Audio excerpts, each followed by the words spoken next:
my name means, keeper of tradition. That's what my first name means. And for me, that just doesn't mean, family tradition, but that means I feel like I'm a part of a greater tradition in terms of, an artistic tradition, a social tradition. So when I think of myself as an artist, as an educator, as a thinker, I think of the best of our culture. I think of Paul Robeson, who said the role of art isn't simply to show the world as it is, but as it could and should be. The patch here on my jacket and the logo for Asante Filmworks is this historic picture of Malcolm X, right, at the window with the gun. But now he doesn't have the gun. Now he's got the camera. And usually below that poster, you see the words, by any means necessary. That's how I approach, I guess art is by any means necessary, or by any medium necessary. If I can tell the story through film and engage the people that way, then that's what I'm going to do, because film to me is the most powerful medium.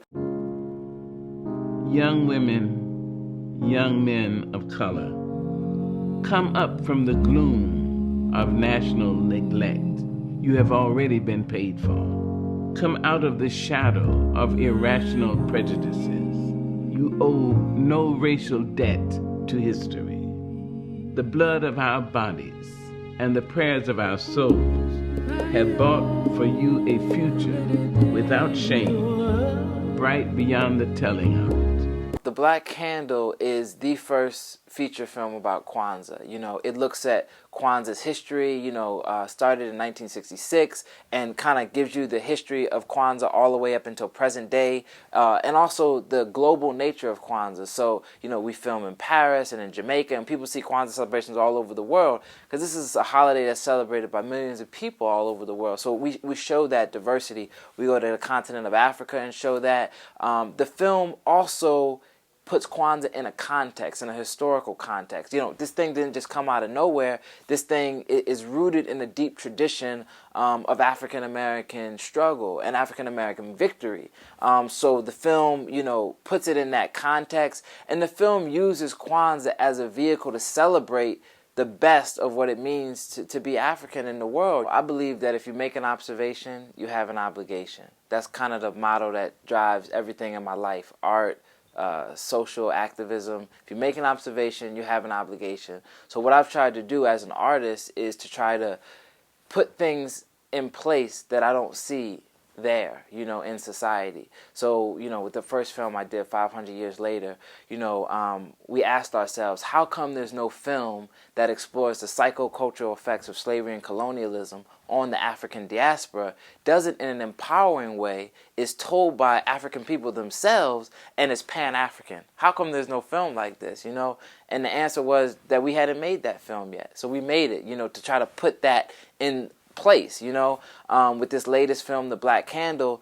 It's, how come there's no film that uses Kwanzaa as a vehicle to celebrate our experience, How come there's no film like that? And again, we had to make that film. These are principles of what we're supposed to be doing 365, you know what I mean, and how we treat each other and how we look at the world. We did not petition or ask for permission to celebrate. We did it by kujichagulia, self-determination. We determined that this was good for us. We determined that we were going to celebrate it. My goal has always been to try to put things that I would like to see in society there that are not currently there. You're now entering the Asante, one of the many Asante libraries.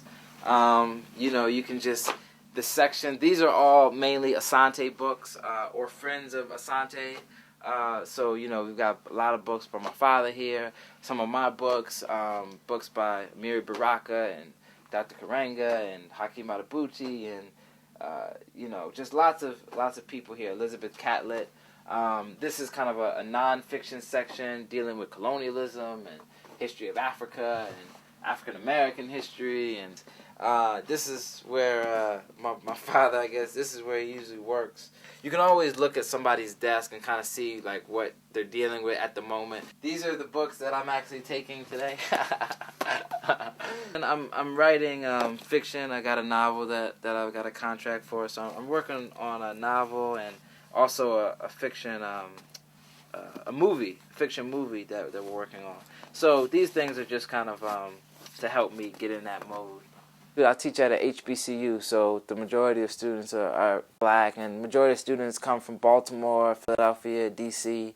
And I guess one of the challenges for all of us is to think about ourselves collectively. I quote Paul Robeson because Paul Robeson is just someone who I love so dearly. And Robeson, he was in front of the HUAC committee in 1956, and they were grilling him, and they said, "Oh, Robeson, don't you sit here and talk to us about racism.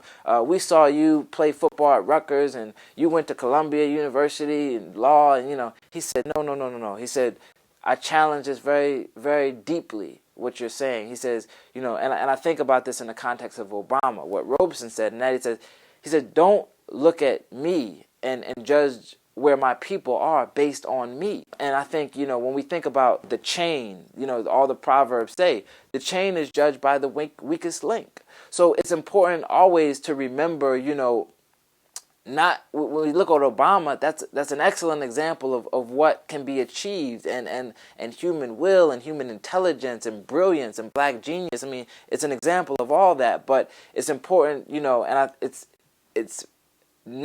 it's almost impossible to forget, living in a place like Baltimore or Philadelphia, what the average person is going through in your community. My mission, is to always, remain humble and remain a student, of the world, because I think the world and life just has so much to teach us. So, right now I'm doing a lot of listening, doing a lot of listening to my environment, to the world, to people around me, and just trying to take it all in, and figure out what's the best way I can make a contribution, Obviously, I'm drawn and have gravitated toward the arts and toward using, my culture as a way to uplift and enlighten. So I will definitely remain in that tradition. But for me right now, it's really just about, listening to the world, and trying to make the best contribution that I can. This film is the first film about Kwanzaa,